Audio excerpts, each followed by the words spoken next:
The bells rang for Julie, but it was Jasmine who wore the veil. Her sister wept in the sacristy, promised to a man everyone called a monster, sold to the most feared alpha king on the continent. No one who enters his kingdom ever returns, and Jasmine already knew what happened to women who had no choice. Once, she had walked toward an altar too, but she was abandoned at the church in front of everyone. She learned early that a woman's humiliation lasts far longer than a man's lie. People said she had been touched before marriage. A lie. But it was enough to stain her name forever. And now, on top of everything else, she was considered too old. No dowry, no honor, and a family ruined by debt. So when Julie, her younger sister, begged not to be handed over to the Alpha King, Jasmine did the only thing she could. She took her place. She stepped into the empty church. She walked alone. Waiting beyond the veil was a man no one dared look in the eye, the Alpha King of Ravenhold. And when Jasmine finally lifted her gaze to the altar, her fear vanished for a single moment. Because that man's face belonged to more than rumors. It belonged to a memory she had never managed to bury. She walked to that altar determined to hate him until her very last day. She swore that man would be her grave. She swore she would never surrender to him. Then why did the air leave her lungs every time he came close? Why did his eyes always drift down to her lips? And why did the most feared Alpha King on the continent never speak a single word to her?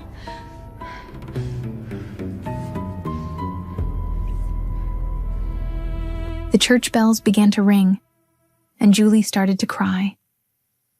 It wasn't the beautiful, joyful crying of a bride. It was the other kind. The kind that comes from deep in your chest, shaking your shoulders, blurring your vision, making the veil tremble over your pale face. Julie stood pressed against the cold stone wall of the sacristy, both hands clutching the skirt of her white dress, slowly shaking her head, as if refusing to wake from a nightmare. "I can't do this," she whispered. "Jasmine, I can't." Outside, their father was calling for them. His voice was hoarse and weary, dragged down by the leg that had never healed properly. Their mother answered in anxious whispers, and the bells kept ringing, too loud for such an empty church, because the church was empty. Jasmine had noticed it the moment they arrived. No guests, no rows of crowded pews, no gossiping women whispering to one another, no children running between the columns. Just their parents, herself, and her sister. And up ahead, at the foot of the altar where the candlelight barely reached, stood two men. One of them was broad-shouldered, motionless as a dark statue. The other stood beside him, shorter, watchful. The groom was already waiting, and no one had seen his face yet. "Breathe," Jasmine said, cupping her sister's face in her hands. "Look at me. Breathe." Julie took a breath, or tried to. The air left her in broken sobs. "They're going to kill me in there. You've heard the stories. Everyone has. Nobody who goes to that kingdom ever comes back." Her icy fingers wrapped around Jasmine's wrist. "I'm going to die, Jasmine. I'm 22 years old, and they sold me to a monster because we have nothing left." There it was, spoken out loud without decoration, the truth no one in their house had ever dared to say. They had nothing left. Once upon a time, they had. Jasmine remembered her father's shop smelling of fresh fabric, bolts of silk stacked to the ceiling, customers climbing the steps of Marwick wearing dresses her father had sold them. She remembered when their family name still meant something. Then came the ruin. Her father had invested the family's savings in a shipment of silk that was supposed to arrive by sea. The ship never came. The business partner who had convinced him to make the deal disappeared that very same week, leaving every debt in her father's name. Without the money from that sale, he couldn't pay his creditors. He sold the shop. He sold the furniture. He sold every last thing their home still held. Even that wasn't enough. One winter night, the men he owed grew tired of waiting. They came to the door and collected with their own hands what he couldn't repay with money. That was why he walked with a limp. And that was when Jasmine learned that poverty doesn't arrive all at once. It comes slowly, taking one piece at a time, until nothing remains but fear. And that morning, fear had a name, a king. The bells stopped. The silence that followed was worse. Heavy, deep, filled with expectation. Somewhere outside, their father's footsteps faded away, and their mother's voice went with him. For a moment, just a moment, the two sisters were alone in the sacristy. And in that moment, Jasmine made her decision. Take off the veil. Julie looked up, confused. What? Take off the veil. Give me the dress. Jasmine's hands were already at the ties on the back of her sister's gown, undoing them. I'll take your place. You've lost your mind. Listen to me. Jasmine gripped her shoulders firmly. No one up there has seen your face. We haven't even seen his face. I'll put on the veil, walk down the aisle, and marry him. You leave through the back right now with Mom and Dad and disappear. Julie started crying again. But this was a different kind of crying. The cry of someone hearing their own salvation and feeling ashamed to accept it. They'll find out. When he realizes, then that becomes my problem. Jasmine pulled the white dress over her own body. The fabric was heavy. Heavy as a sentence. Promise me one thing. If this goes wrong, if he finds out and wants revenge, don't look back. Take Mom and Dad and run. Run, and don't stop. Jasmine. Promise me. I promise, Julie whispered. Jasmine lowered the veil over her face. The world turned ivory-colored, blurred and distant. Beyond that thin layer of fabric, her life was either about to begin again or come to an end. And she wasn't sure which possibility frightened her more. Why me? She thought. Why am I always the one left holding the bag? Even so, she took the first step.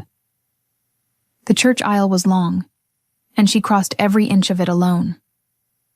Without her father by her side. Without music. Without anyone watching her. Because there was no one there. Only the sound of her own shoes against the stone floor and the pounding of her heart beneath the lace. 34 years old, she thought. I'm 34 years old, and this is how I'm getting married, hidden behind a veil that isn't even mine. The first time had been different. The first time, she had been 31, wearing a dress she had chosen with care, with a man waiting for her at the altar.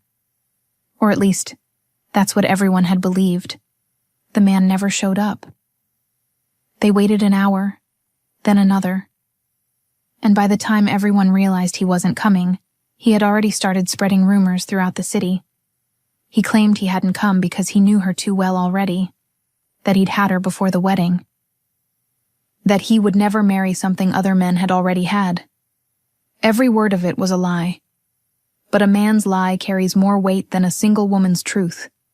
And by the age of 31, an unmarried woman already bears the blame simply for existing.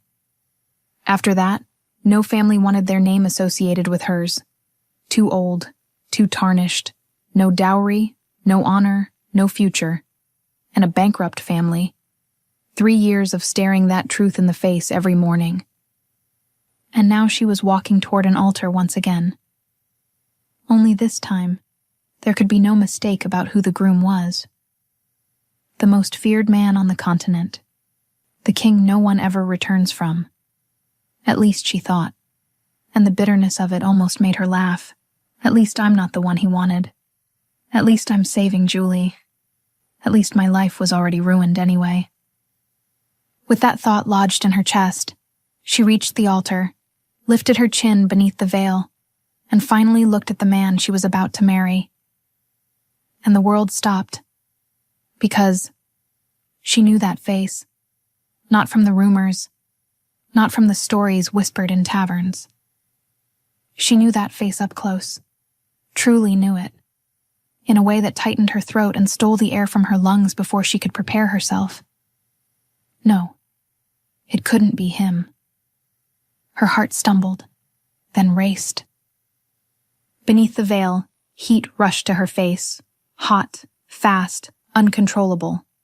She was grateful for the lace hiding what had to be written all over her expression. Shock, recognition, and something worse, something old she had buried deep and sworn never to dig up again. He was older now, harder. His jaw was covered by a short beard, his hair tied back, his broad shoulders filling out the dark coat he wore. But they were the same eyes, light-colored, deep, attentive, locked on her as though they could see right through the fabric. Him. All this time, it had been him. And the first thing she felt, before fear, before reason, was anger. A fury so intense she had to clench her fists inside her sleeves to stop herself from shaking. Because if that was the Alpha King, then that was the man who had asked for her sister's hand. Not hers. Her sister's. Out of all the women in the world, all the families in the kingdom, he had chosen Julie, the younger one. The prettier one. The one who still had value in the marriage market. The sister without a scandal attached to her name. And the question she had sworn never to ask again returned, whole and sharp, hurting just as much as it had the first day. Why is it never me? He had seen her. He had known her. And still, when the time came to choose, he chose someone else. How was she supposed to swallow that?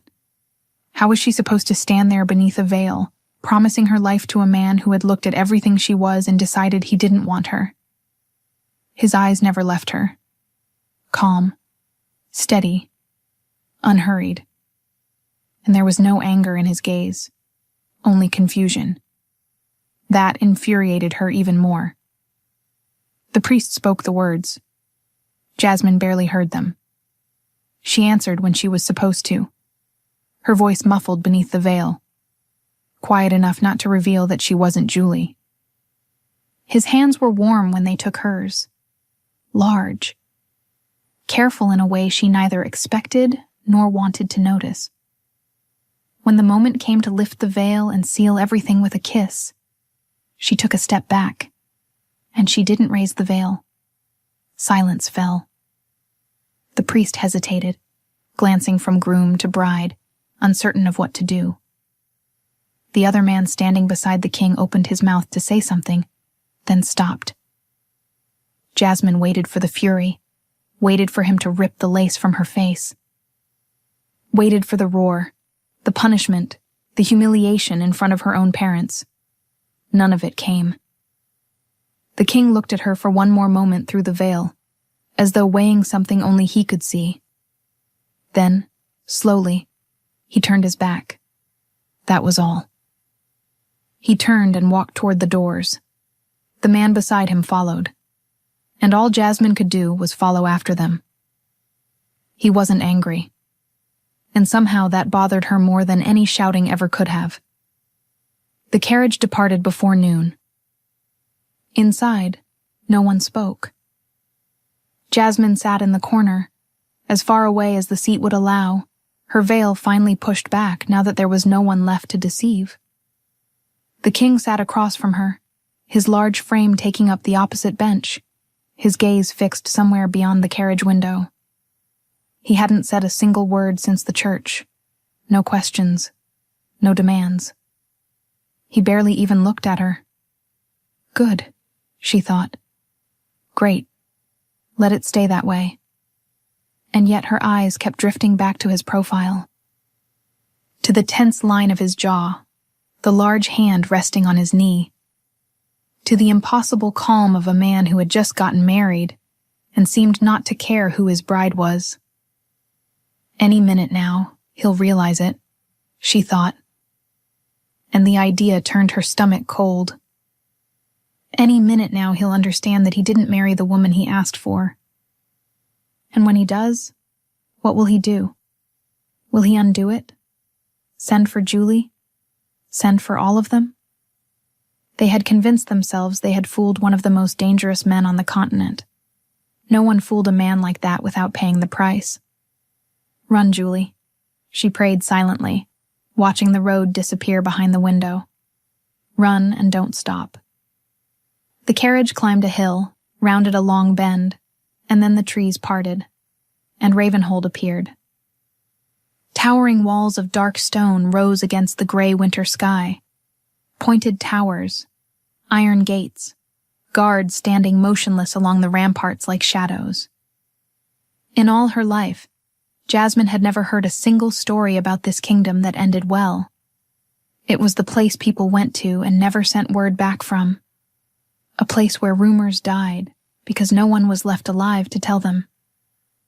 The gates opened, the carriage rolled beneath them, and the groan of the hinges was deep, long, final. Jasmine watched the iron gates close behind her and felt, deep in her chest, the full weight of what she had done. She had crossed the threshold, and no one ever came back.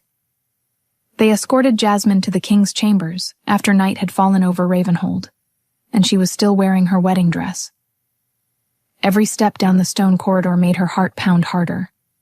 Not from modesty, from terror. At any moment, that man would realize Julie wasn't the one walking into his room. He would see the wrong bride. And then she would learn firsthand what happened to those who dared deceive the king no one ever returned from. But it wasn't only fear. It was anger, too. And anger was worse, because she didn't know what to do with it. Anger that he had dragged her family to that altar. Anger that he had chosen her sister. And anger over something older.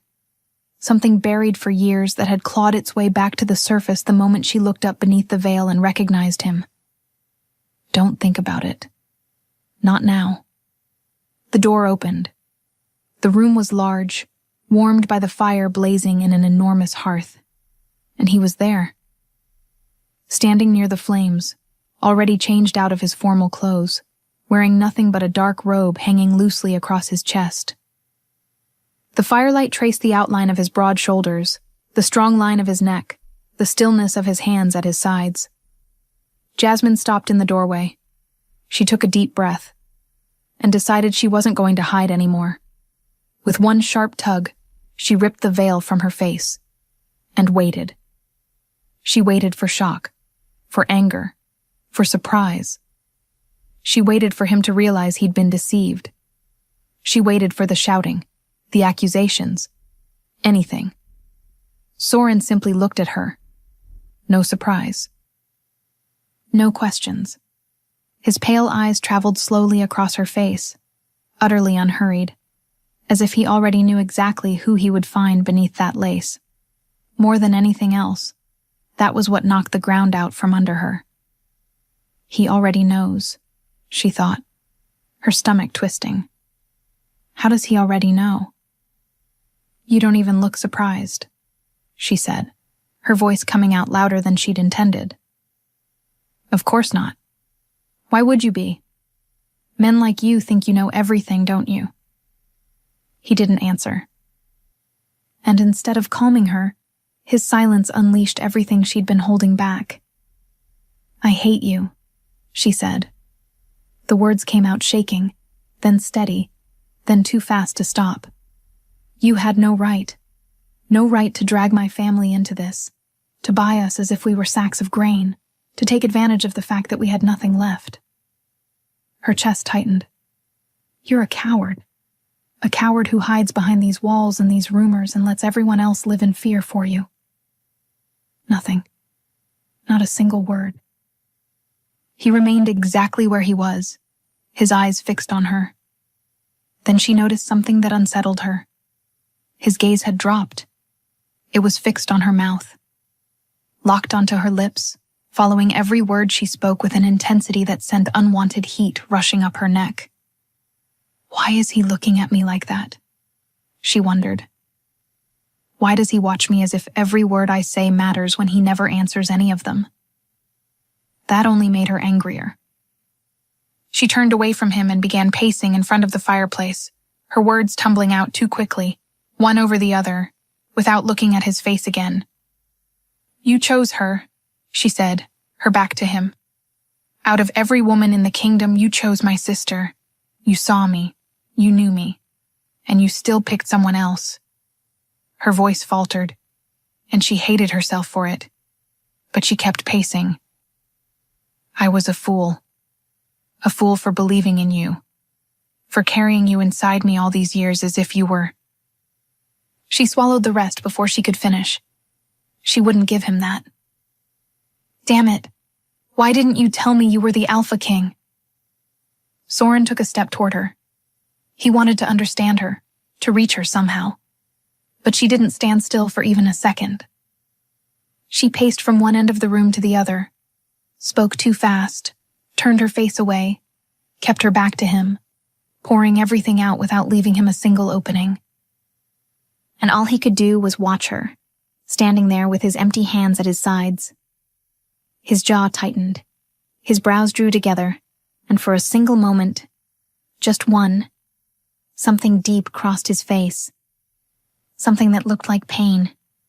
Real pain. The kind she had never expected to see in a man everyone claimed had no heart. Even so, he said nothing. And his silence only fueled her terrible urge to hurt him, to force some kind of reaction out of him. Any reaction at all. "You can lock me up here. You can do whatever you want." She lifted her chin. "But I will never forgive you. I will never share your bed. I will never be your real wife. I'd rather face any punishment than give myself to a man like you." That was when he closed his eyes. That was all.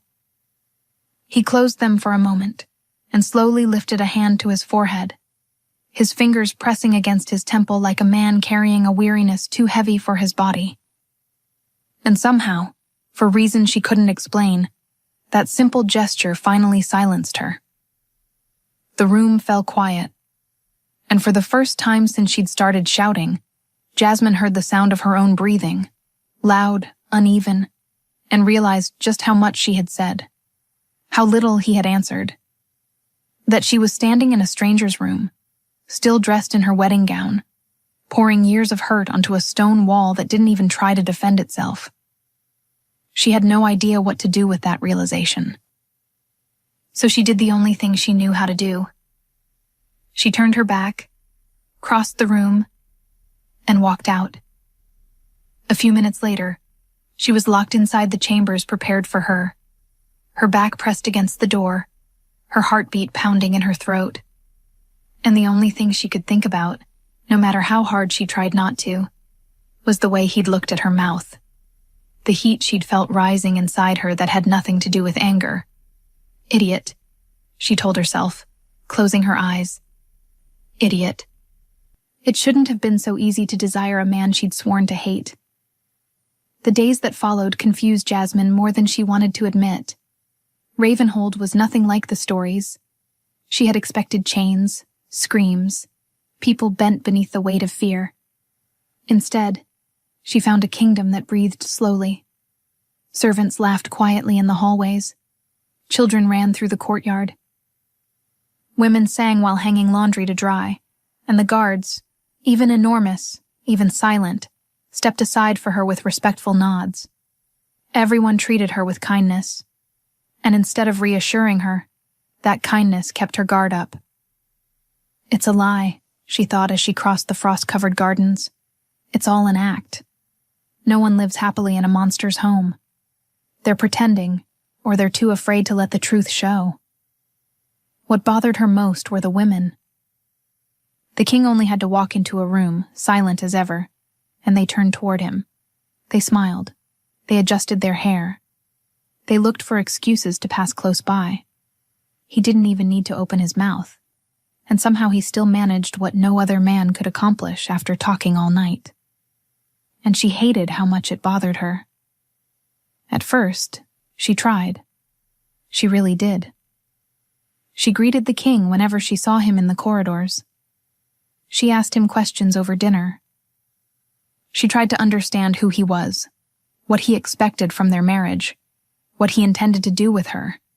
And every single time, she got the same thing in return. The look. That steady, attentive gaze that dropped to her lips and stayed there while he responded, if at all, with a slight nod before returning to his routine. Never a single word. And the worst part was that she never saw him speak to anyone else either. Not the servants, not the advisors, not the ordinary guards. The only people he seemed to communicate with were the wolf guards who surrounded him. And even that was strange. A single glance, a brief exchange of expressions, and everything seemed settled between them without a single order spoken aloud. With nothing else to cling to, Jasmine's mind began inventing answers. Maybe he's mute, she thought. Or maybe he's deaf. Or maybe, and this possibility irritated her most of all, maybe he was pretending, playing games with her, making her uncomfortable on purpose, waiting for her to squirm in the silence. And because all she knew about him were terrifying stories, her mind always chose the worst explanation. Every silence became a threat. Every look felt like a warning that something terrible could happen at any moment. What infuriated her most was the smile. Every now and then, she would catch him watching her with the slightest tug at the corner of his mouth. A near smile she interpreted as pure mockery. He thinks I'm ridiculous, she thought, her cheeks burning. He's enjoying this. That night, alone in her room, she took the small, worn diary from her luggage. Between its pages rested a dried flower, carefully pressed flat. A flower she had never found the courage to throw away. Her fingers brushed over the withered petals, and something tightened painfully in her chest. How many nights did I spend writing about you, she thought, without even knowing your name. What a fool I was. She snapped the diary shut and tucked it back into the bottom of her trunk, where she wouldn't have to look at it. By the third evening in the castle, Jasmine could no longer bear the cold. Between bites of dinner, she mentioned that the stone walls chilled her to the bone, that even the thickest blankets weren't enough to keep out the night. No one responded. The king kept eating, his gaze fixed on her, always on her lips, and she returned to her room convinced she'd been talking to the walls. The next morning, she woke to the sound of footsteps in the hallway. When she opened the door, she found a line of servants carrying armful after armful of firewood, restocking every fireplace in the wing where she slept. She stood there, staring in confusion. A few days later, she mentioned that she missed reading, that back home, before everything fell apart, there had always been books. The next day, a servant informed her with a respectful bow that the castle's old library had been reopened, and that the queen had unrestricted access whenever she wished. The queen. She still stumbled over the word. And when, in an unguarded moment, she admitted that she missed the flowers that grew on her parents' land, the small white ones that bloomed at the end of winter. It took only a week for those same flowers to appear in the flower bed beneath her window. Any other woman would have melted. Jasmine clenched her fists. He's playing with me, she thought, staring out at the flowers while her chest tightened in a way that only made her angrier. He's toying with his prey before the kill. That's what men like him do. They fatten the animal before they bleed it dry. And to remind herself who she was dealing with, she repeated every night the litany she'd heard her entire life. They say he takes children from neighboring kingdoms. They say he kidnaps women. They say he buys people like livestock. They say there's a secret dungeon beneath the castle. They say he hoards gold while neighboring lands go hungry.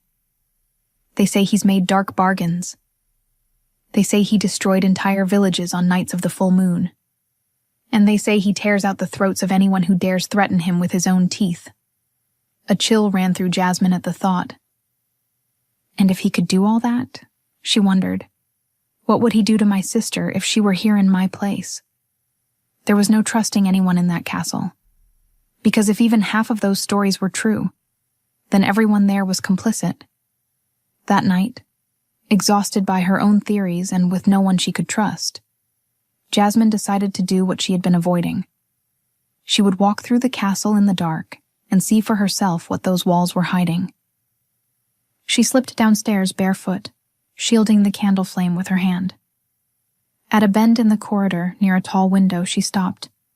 Down below, in the courtyard lit only by moonlight, a figure was crossing toward the back gates. Tall, broad-shouldered, wrapped in a dark cloak. Him. The king was leaving his own castle alone in the middle of the night, like a man who didn't want to be seen. Jasmine stood frozen behind the curtain, her heart pounding as she watched him disappear into the darkness beyond the walls. "Where are you going?" she wondered. "What do you do out there, hidden from everyone?" And an unwelcome answer rose alongside the jealousy she refused to name. "They say he keeps company with many women." So that was it. That was why the women in the castle smiled so much whenever he walked by. That was why he left when everyone else was asleep. Back to her room, angry at Soren, angry at the women, and even angrier at herself for caring. That night, she didn't sleep, and the next night, leaning against the same window, she saw it again, and the next, and the next. Every night, standing by that window, Jasmine watched him leave and let her imagination fill in the rest. A pleasure house. That had to be it. What other reason would pull a man from a warm bed before dawn every night, sneaking away where no one could see him? He was going to another woman's arms. He had to be. After 2 weeks, Jasmine knew the route by heart. The narrow staircase, the cold corridor, the heavy curtain beside the tall window overlooking the back courtyard. Every night she took up the same hidden position, and every night she watched her husband's dark silhouette cross the courtyard and disappear beyond the walls. But that night, the courtyard was empty. She waited, counted her own heartbeat. Nothing. No cloak. No footsteps. No shadow. Where was he? Had he left earlier? Had he stayed? Curiosity won out over common sense. She stepped out from behind the curtain, walked onto the open balcony, and leaned over the stone railing, craning her neck to see the dark corners below. "Where are you?" she thought. "You disappear every single night, and tonight of all nights." The stone was slick with dew. Her foot slipped. The world spun. The railing, the empty air, the ground far below waiting for her, and a scream rose in her throat without ever escaping. "I'm falling." Her hands scraped desperately against the wet stone, finding no grip. Then an arm wrapped around her waist and yanked her back. Hard. All at once. She crashed against something warm, solid, unyielding. And when she realized she was still standing, that the ground remained beneath her feet, that she wasn't going to die that night, she became aware of everything else. It was him.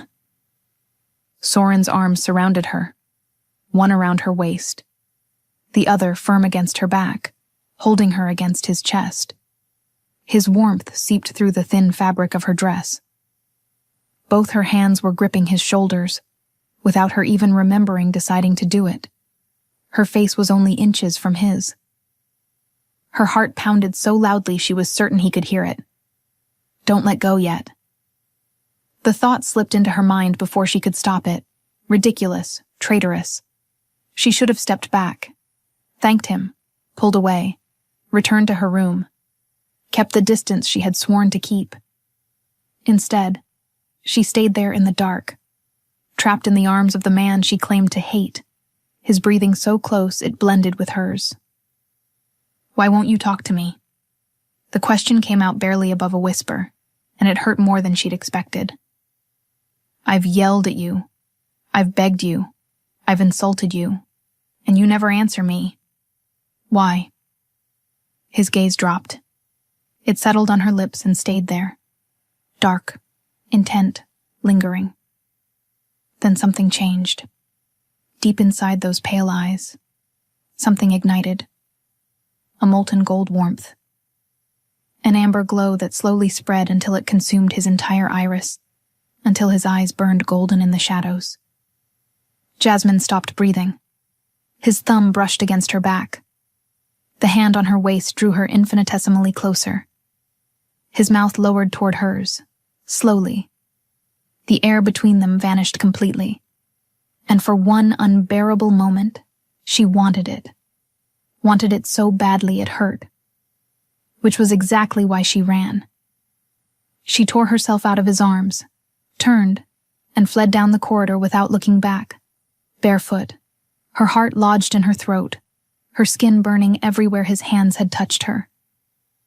Back in her room, with her back pressed against the closed door, she lifted her fingers to her lips. Golden, she thought, still breathless. His eyes turned golden. How? Must be some wolf thing. That afternoon, while the maids tidied her room and braided her hair, Jasmine let the thought slip out loud. This castle is beautiful, but it's sad. She looked down at the quiet courtyard below.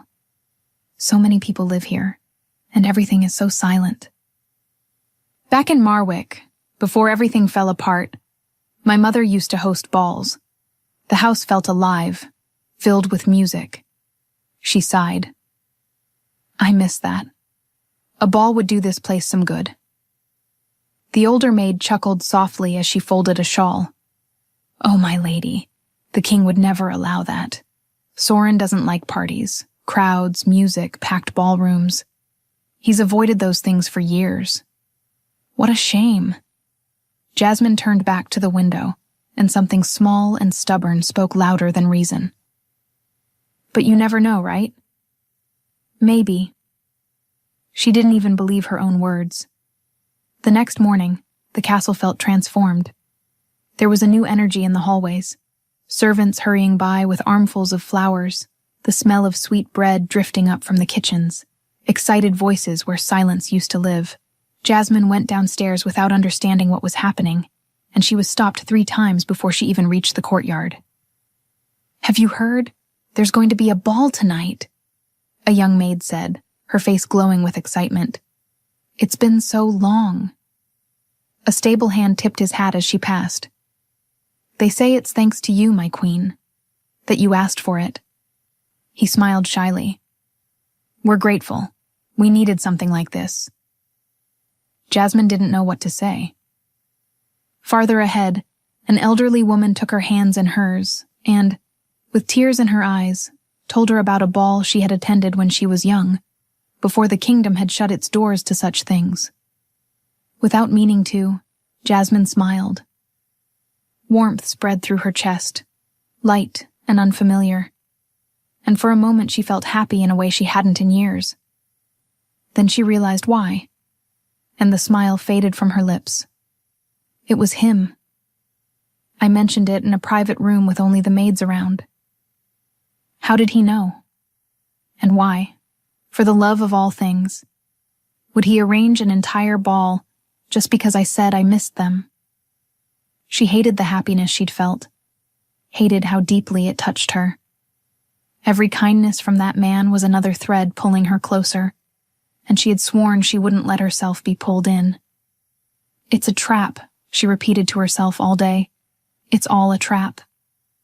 But her traitorous heart beat faster and faster until nightfall.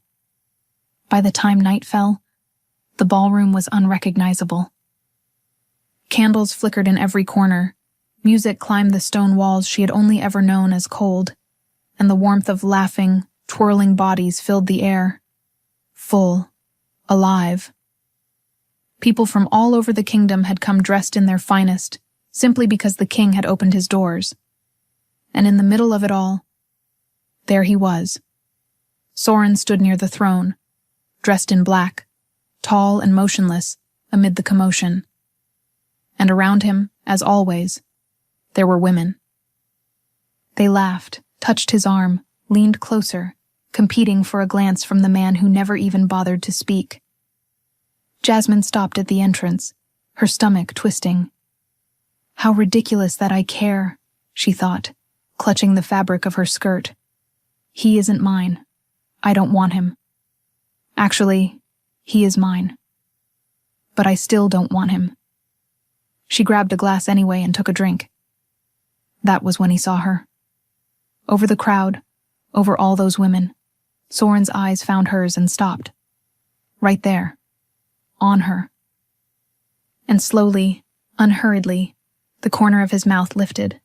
A small smile, a teasing smile, a smile that said, "I know you're watching." Jasmine scowled and looked away. Conceited, she thought, heat rising up her neck. Arrogant. Let him stay with his women.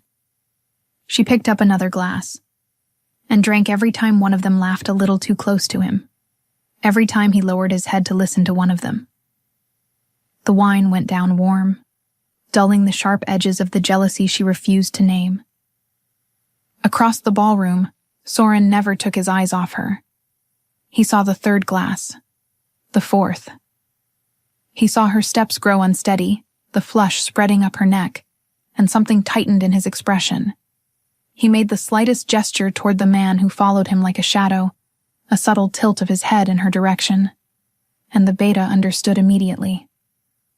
From that moment on, every glass placed in Jasmine's hand looked like wine, but it was only dark fruit juice, sweet and harmless. She drank without noticing the difference, convinced she was drowning out her miserable night.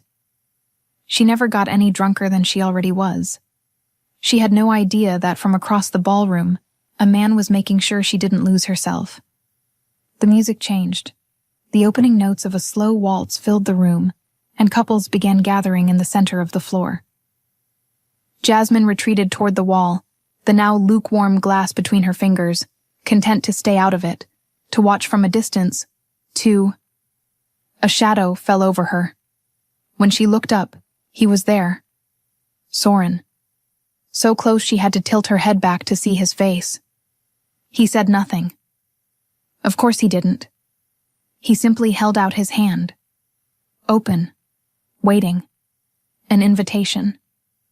The entire ballroom seemed to hold its breath. The women who had surrounded him moments earlier stood frozen, watching. Jasmine lowered her eyes to his outstretched hand, to his long fingers, to his open palm waiting for hers. Don't do it, she begged herself. You know what happens when you get too close to him. She placed her hand in his. Soren's fingers closed around hers, warm and steady, and he led her to the center of the ballroom. One of his hands settled at her waist and drew her close. Too close. His other hand held hers aloft. Then they began to move. He was a good dancer. That caught her off guard. Every step was sure, every turn effortless, his body guiding hers through the music without a single word. And the heat. His heat seeped through her dress. His hand burned against her waist. With every turn, his chest brushed against hers, making it harder and harder to breathe. Jasmine's heart raced. Don't feel this, she begged herself. For the love of everything sacred, don't feel this. But she did. She felt every place he touched her. She felt the weight of his gaze on her face, always drifting back to her lips. And when she looked up to escape that gaze, she found his mouth right there. Close, slightly parted, and the thought came before she could stop it. God, what a mouth. She hated herself instantly. Stop looking at me like that, she murmured, breathless. The corner of his mouth lifted again, that half smile. And he spun her slowly, pulling her back even closer, his hand now spread across the small of her back. Jasmine realized she was lost.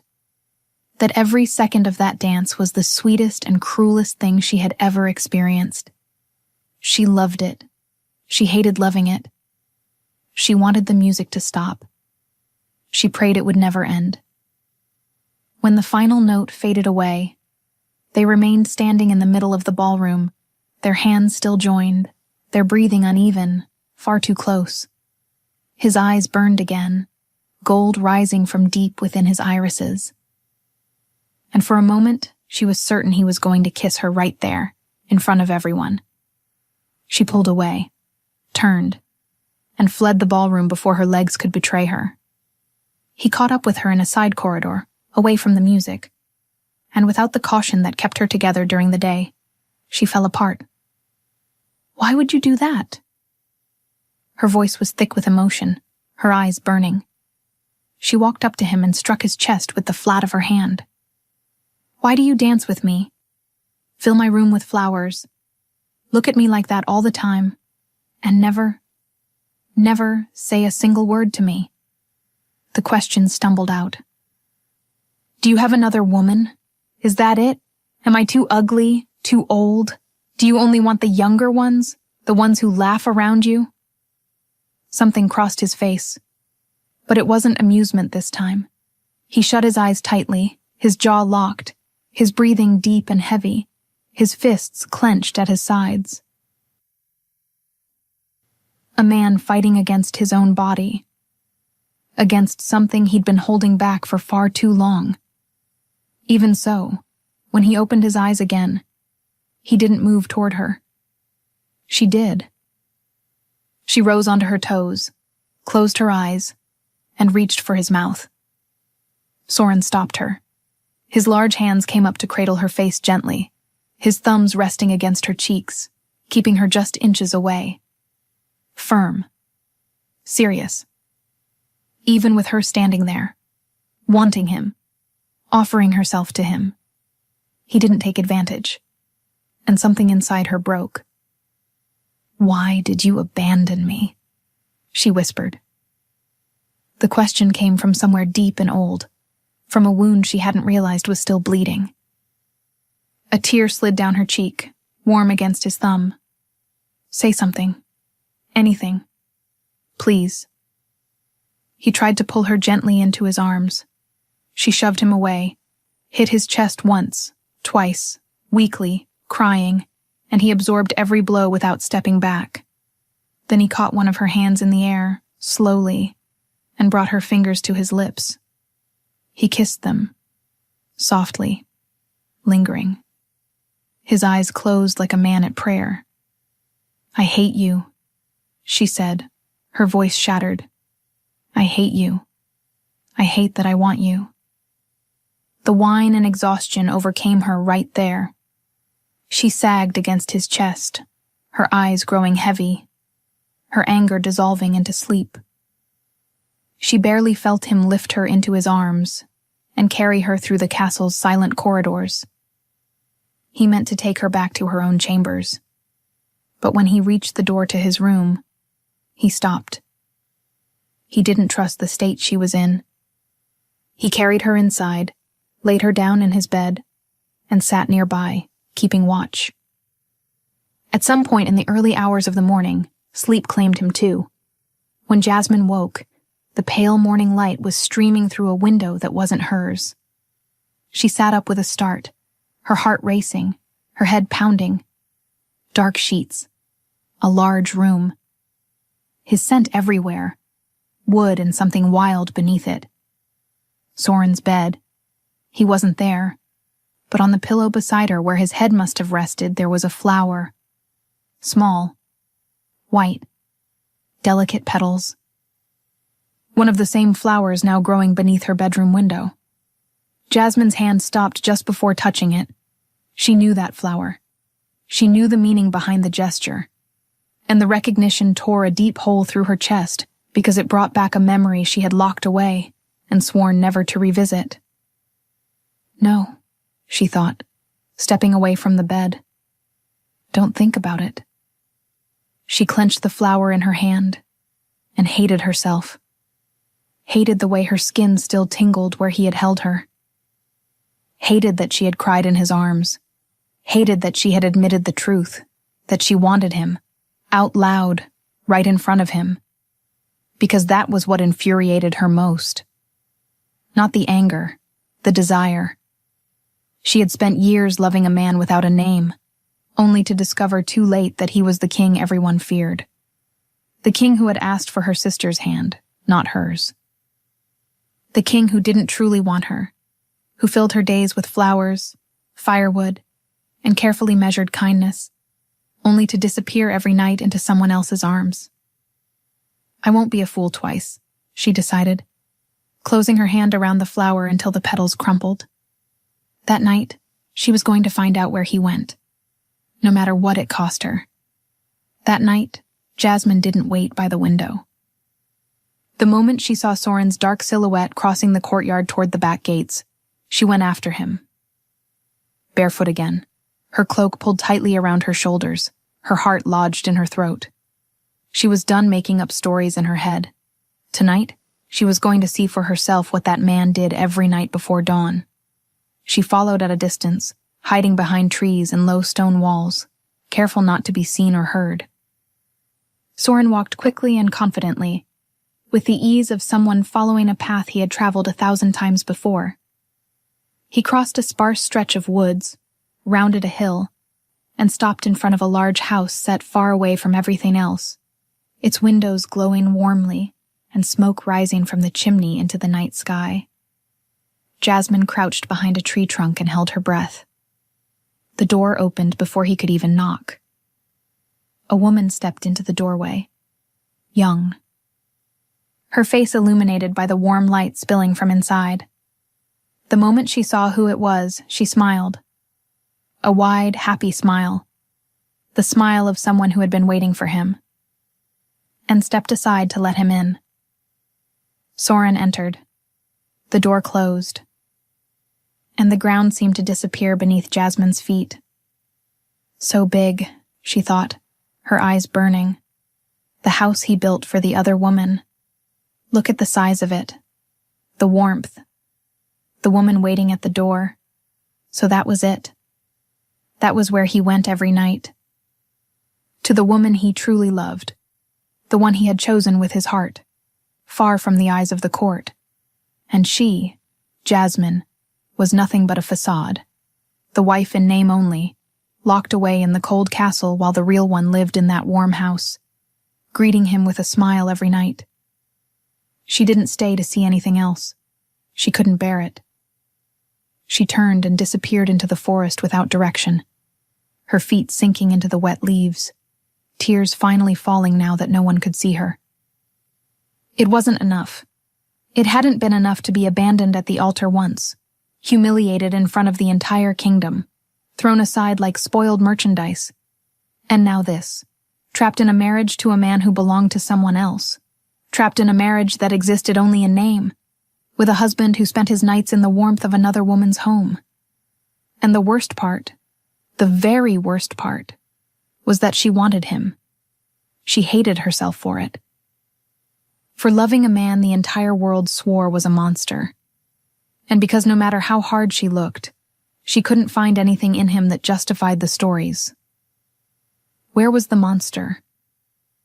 All she saw was the man who filled her room with firewood when she was cold, who reopened libraries, who planted flowers beneath her window, who held her face so gently when he could have taken whatever he wanted. What is this mess? She thought, wiping her face with the back of her hand. What a mess I've become. Her foot caught on a fallen branch. She fell awkwardly, twisting her ankle and scraping her leg hard against an exposed root. Pain shot through her, sharp and immediate, and she bit back a cry.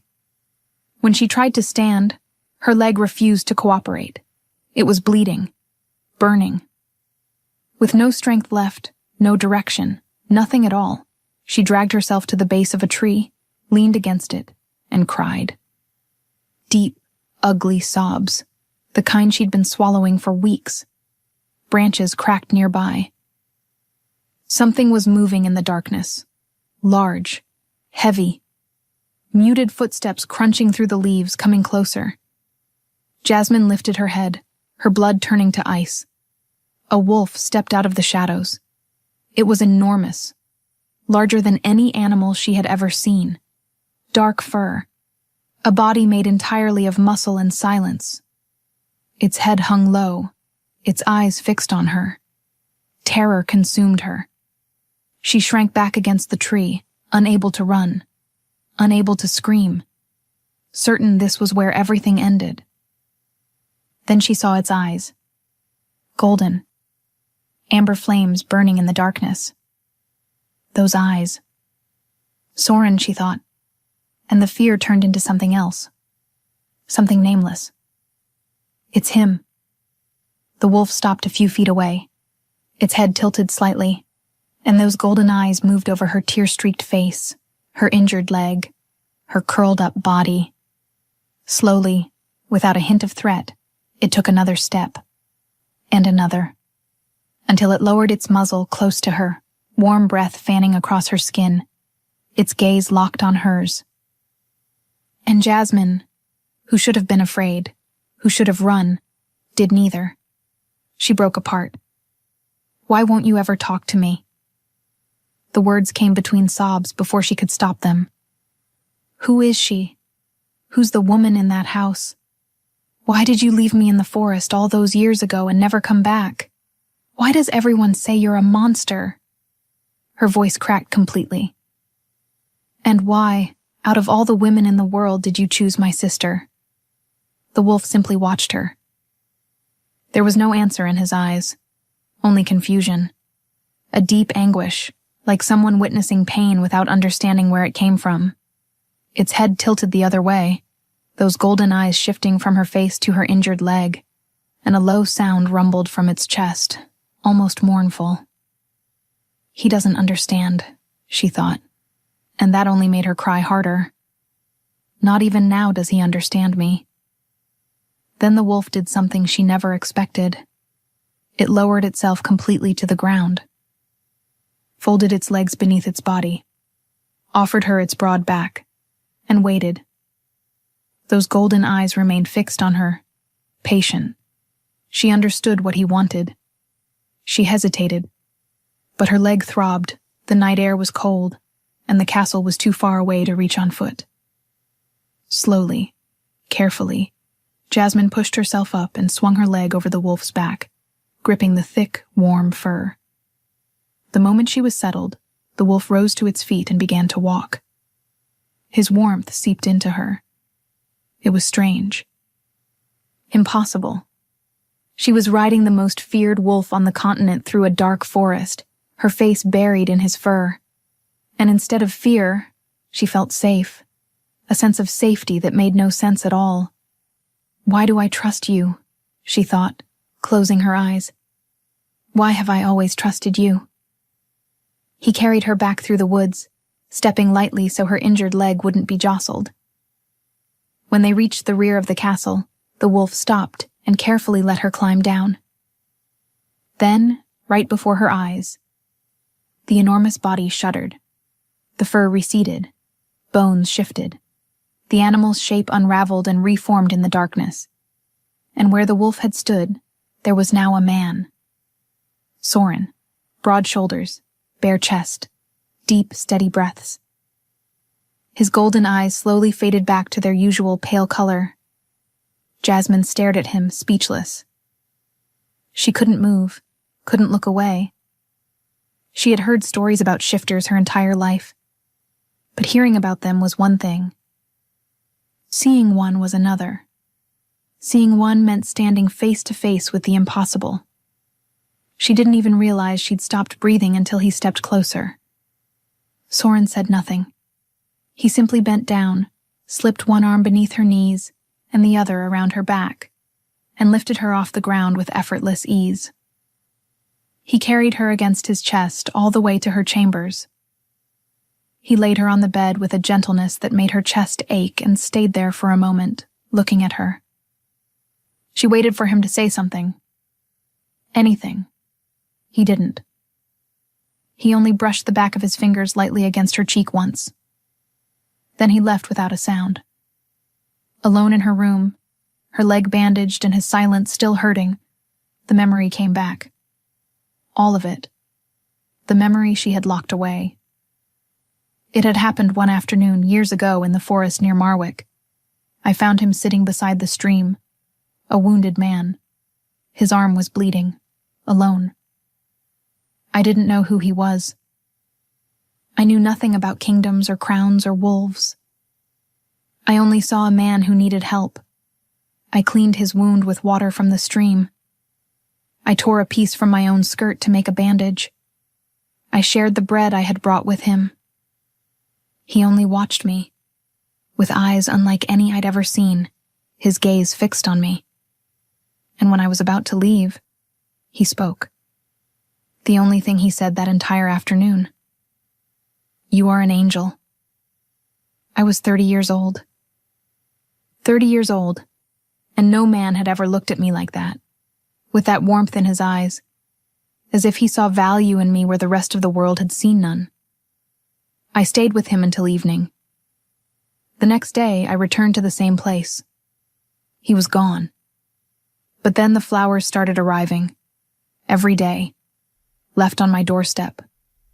No note, no name, no indication of who they were for.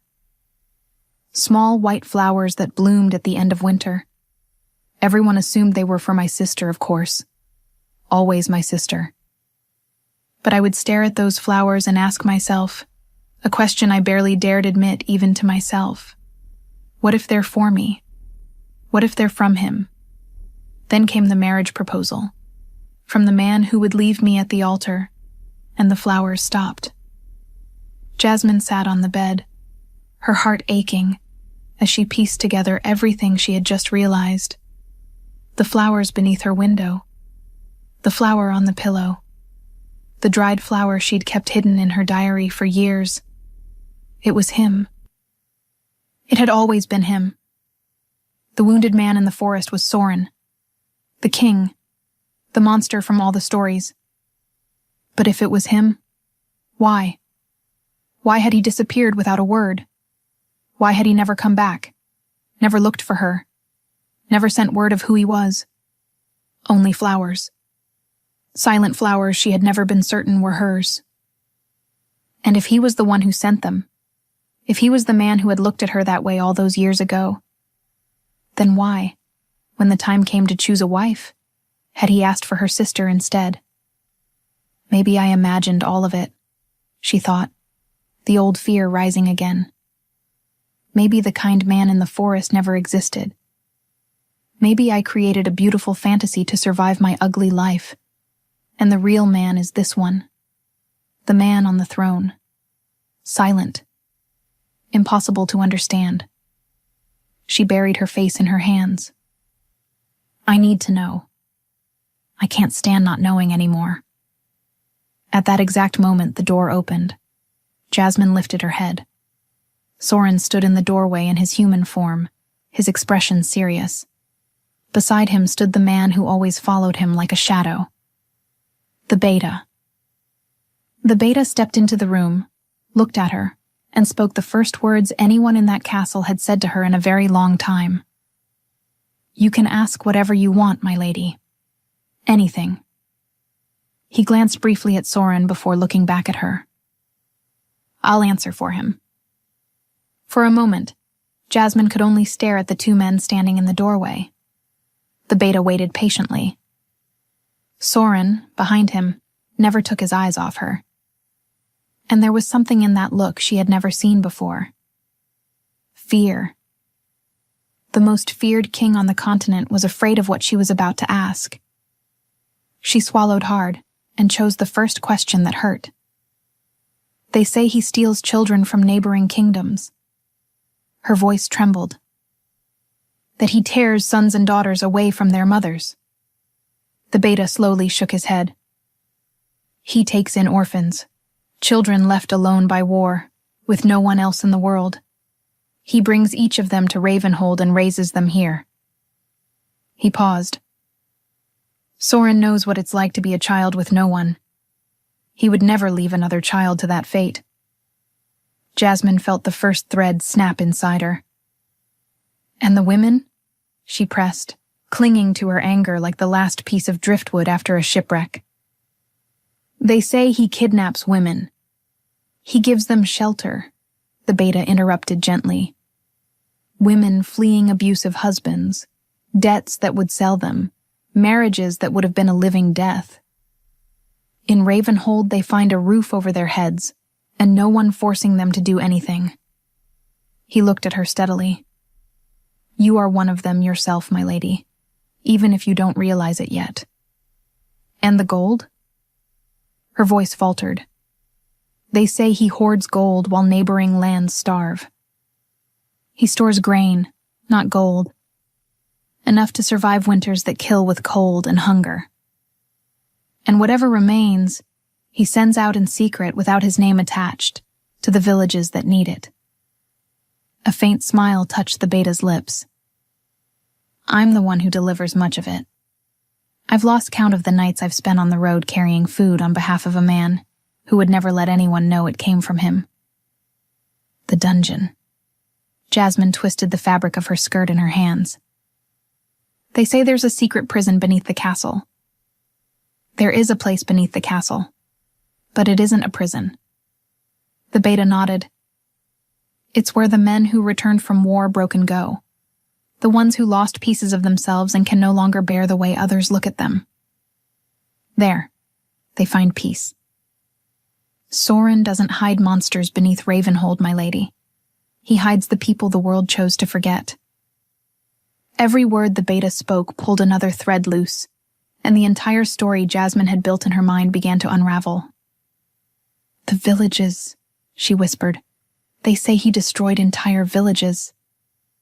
He destroyed raiders' camps, men who burned homes and took women and children.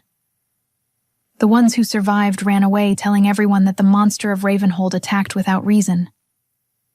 The beta shrugged. It's easier for a thief to call himself a victim than admit what he was doing. Jasmine pressed her lips together. Tears burned in her eyes, and she no longer knew why. For everything she had believed about him. For all the nights she had feared a man who filled her room with firewood. For calling a monster the only man who... No. There was still one question left. The one that burned the most. Then why doesn't he ever leave the kingdom? Why doesn't he attend events at other courts, other kingdoms? Her voice nearly broke. They say he looks down on everyone. That he thinks he's too important to mingle with anyone else. For the first time, the beta hesitated. He glanced at Soren, who remained motionless, his eyes fixed on Jasmine's lips, always on her lips, and something in the beta's expression softened. It isn't arrogance. He drew a deep breath. Crowds exhaust him. Packed ballrooms, people talking from every direction all at once. It's too much for him. Why? Jasmine frowned. Why would it be too much? The beta held her gaze.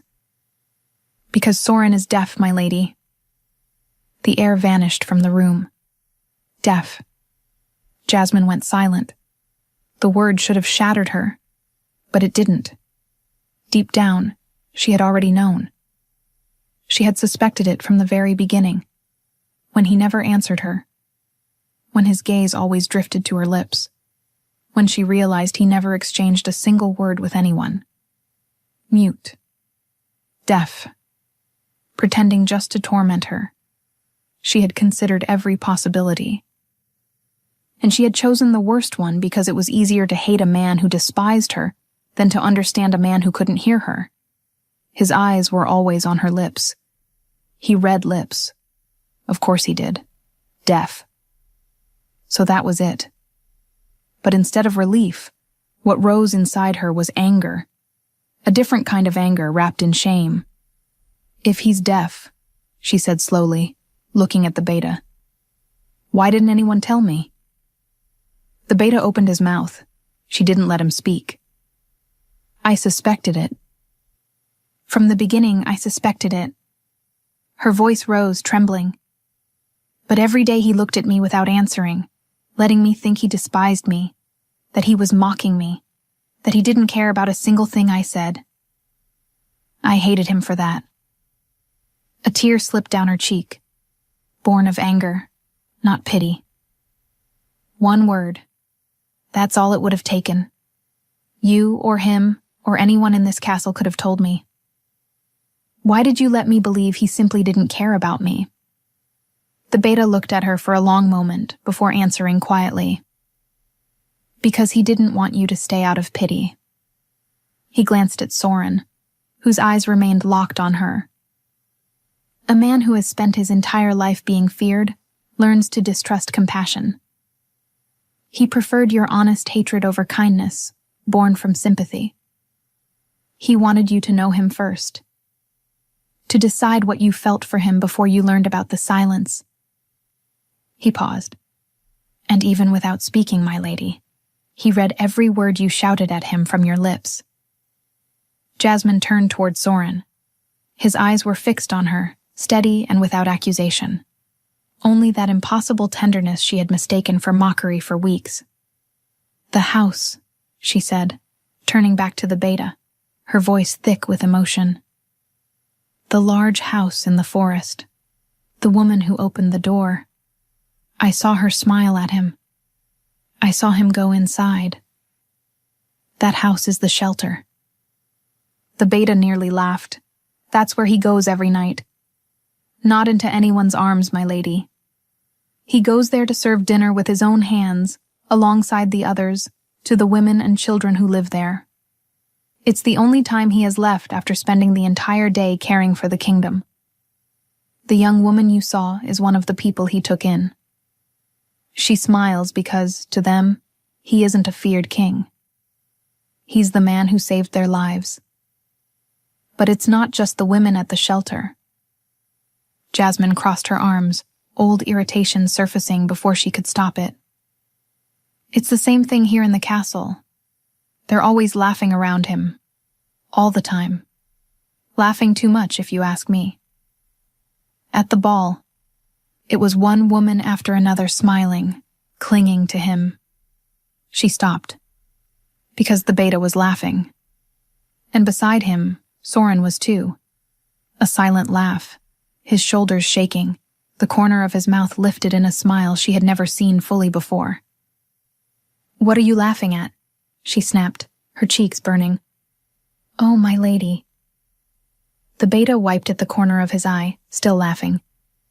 "That's jealousy. Heavens, with all due respect." He raised his hands at the furious look she gave him. "Yes, they smile at him, but it's gratitude.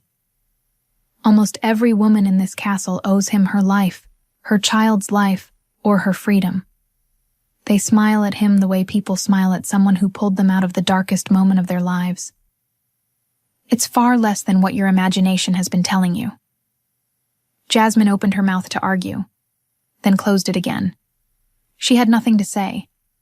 And the worst part was that beneath the embarrassment, something inside her warmed. Because if it was jealousy, and it was, she knew it was, then she had lost the war against her own heart a long time ago. Everything. It had all been for nothing.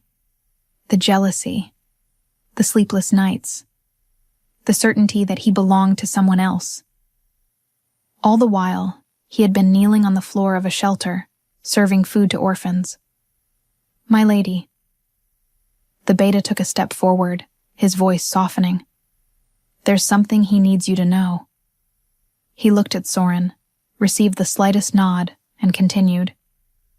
"Soren loves you. He has never stopped loving you. Not since that day in the forest." Jasmine's heart stopped. "The flowers," she said, barely above a whisper.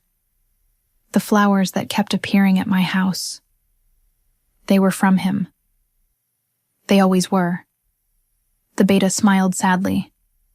"Every single one of them. The ones left at your home all those years ago. The ones planted beneath your window. The one you found on your pillow this morning." He never knew how to put his feelings into words, so he spoke with flowers instead, and hoped that one day you would understand. Jasmine thought of the dried flowers she had kept tucked inside her diary for years.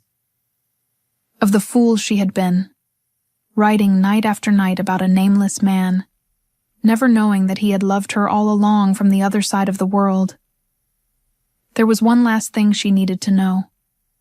The question came out small, almost afraid. How did he lose his hearing? The beta looked at Soren, silently asking permission. Soren closed his eyes for a moment, then nodded. Slowly, like a man unlocking a door that had been shut for far too long. When he was still a boy, Ravenhold was attacked. The beta's voice dropped, quieter and heavier. There was a fire, a terrible one. It consumed the entire castle in a single night. Soren lost everything that night. His father, his mother, his brothers and sisters. His entire family burned, and he survived alone, a little boy in the middle of the flames. That was when he lost his hearing.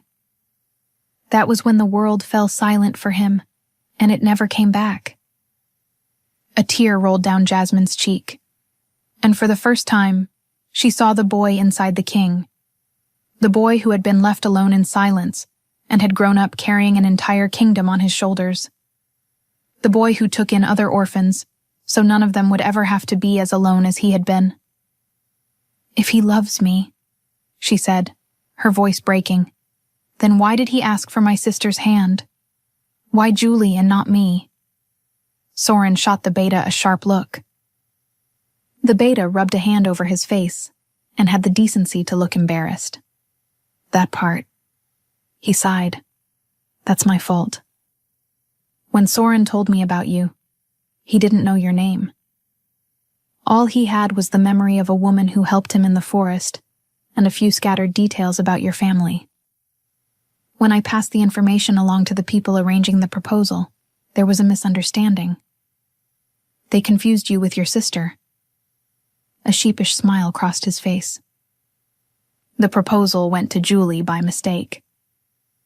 But from the very beginning, it was always meant for you." Jasmine let out a wet, disbelieving laugh through her tears. "Of course." She shook her head, bitterness spilling out with the tears. "That makes perfect sense. No one in this world would ever believe a marriage proposal like that could possibly be meant for me. The woman everyone says is too old. The one who was left at the altar. The one they slandered afterward just to make sure no man would ever want her." She wiped her face with the back of her hand. "Of course they assumed it was Julie. The truth is, my lady, we didn't realize the mistake until tonight." The beta looked at Soren. He only understood how much resentment you carried, toward your sister and toward him, when he found you crying in the forest today. You were looking right at him when you spoke. And even in wolf form, he read enough from your lips to realize something was terribly wrong. That deep down, you believed he had chosen someone else instead of you. He paused. "That's why the moment we returned, he dragged me out of bed. Panicked, demanding that we clear up the misunderstanding no matter what it took. And only then, putting your words together with everything he told me, did we realize what had happened. The proposal had gone to the wrong sister." Jasmine sat in silence for a moment. Then, through her tears, she laughed. "Well," she wiped her face as the laughter grew. "Then I guess the mistake happened twice. Because he didn't marry Julie either. Not quite. I took my sister's place at the altar to save her." The beta's eyes widened. Then he burst out laughing. A broad, incredulous laugh that filled the room. Beside him, Soren laughed too, that silent laugh of his shoulders shaking. And Jasmine, unable to help herself, laughed with them, her tears turning into something else. "What a mess," the beta said, shaking his head. "Two mistakes that canceled each other out. The proposal went to the wrong bride, and the wrong bride ended up marrying the right man." He looked from Soren to Jasmine. "In the end, the moon goddess put each of you exactly where you were meant to be." Jasmine looked at Soren, and the question that hurt most now wasn't born of anger. It was the ache of longing for something she feared she could never have. "How can you understand him?" she asked the beta without taking her eyes off the king. "How do you talk to him? I want so badly to understand him too. For those of us in the pack, it's different." The beta spoke carefully. "Soren speaks directly into our minds. It's a gift shared by wolves who belong to the same pack. He may not have a voice, but he communicates with all of us without needing one. And me? Her throat tightened. Can I hear him that way too? The beta hesitated. You're human. You can't reach his mind. Jasmine felt her heart sink. Then I'll never be able to understand him, she whispered. There is a way. Her eyes snapped up. What way? If you accept his claim. Jasmine held her breath. She knew that word. She had heard stories her entire life about the wolf's bite, about teeth sinking into throats. The very same bite she had sworn only weeks ago would be the death of her in this castle. The bite, she said softly. Yes, but it isn't what humans think it is. The beta nodded. It isn't violence. It isn't possession. It's a vow, accepted by both sides.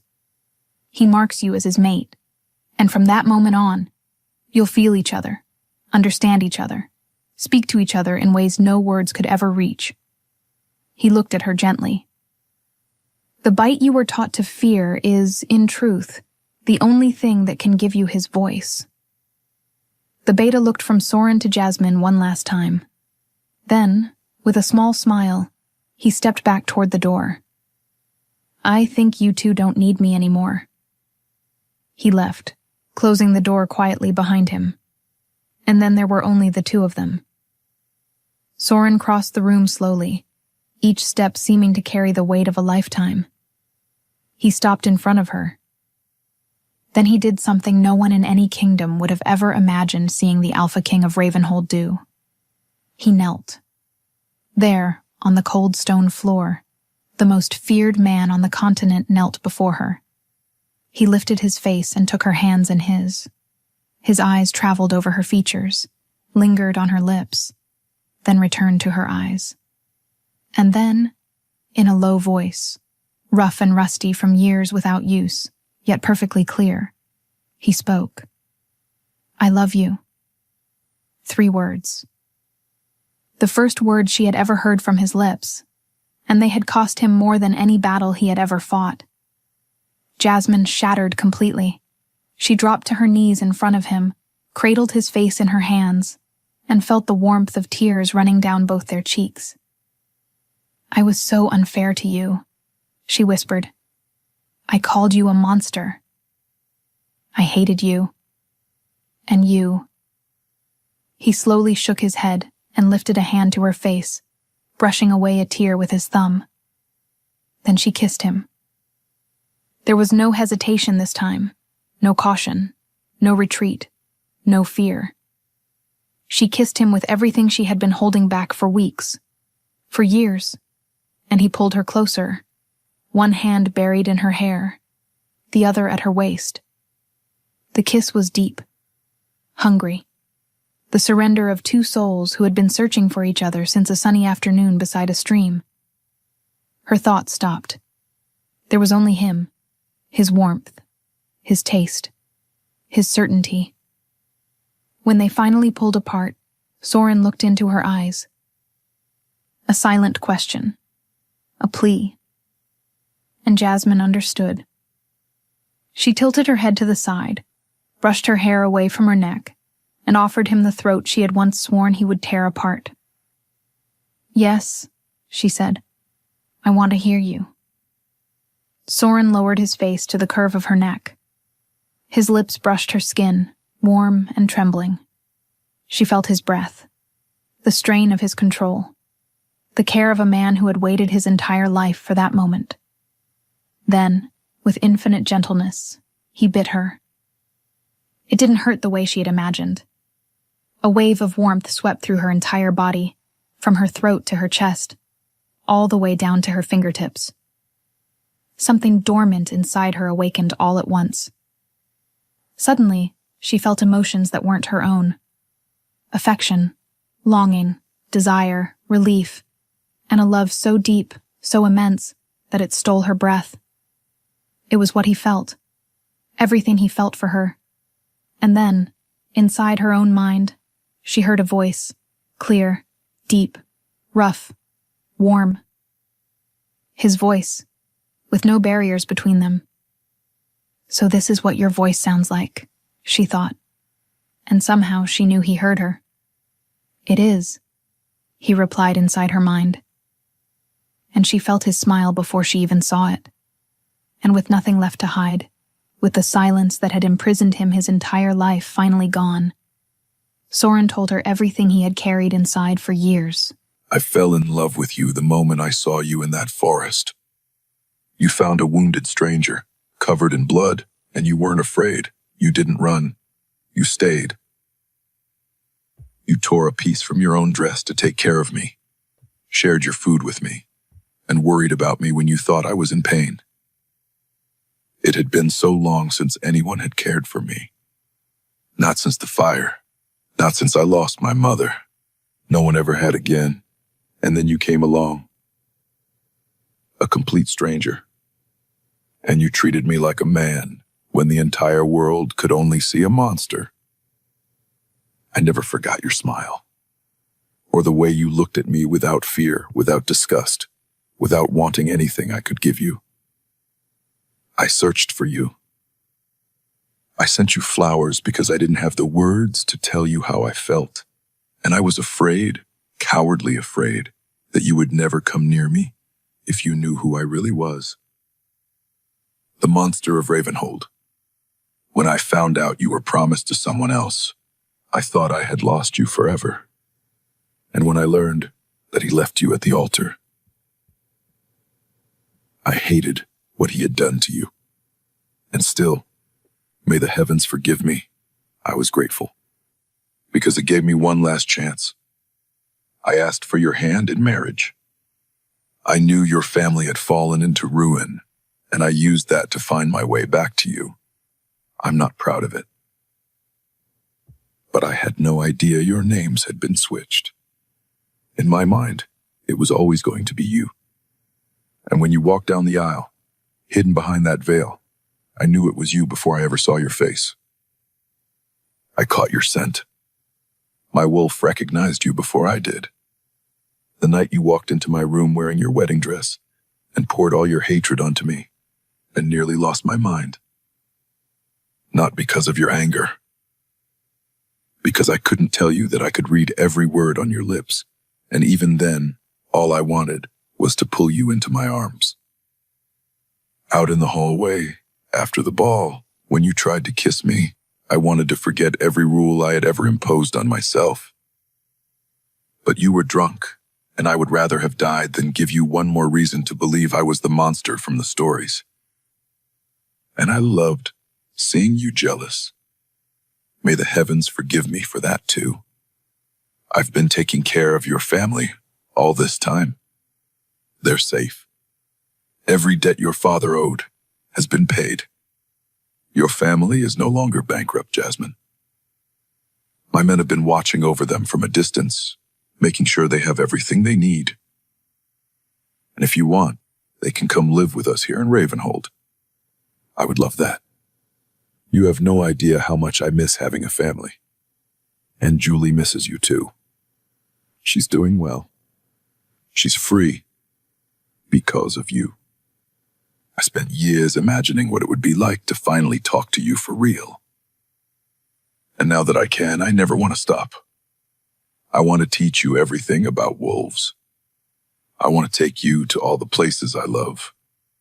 I want to show you the forest when spring arrives, the mountains covered in snow, every secret of Ravenhold that no one else has ever seen.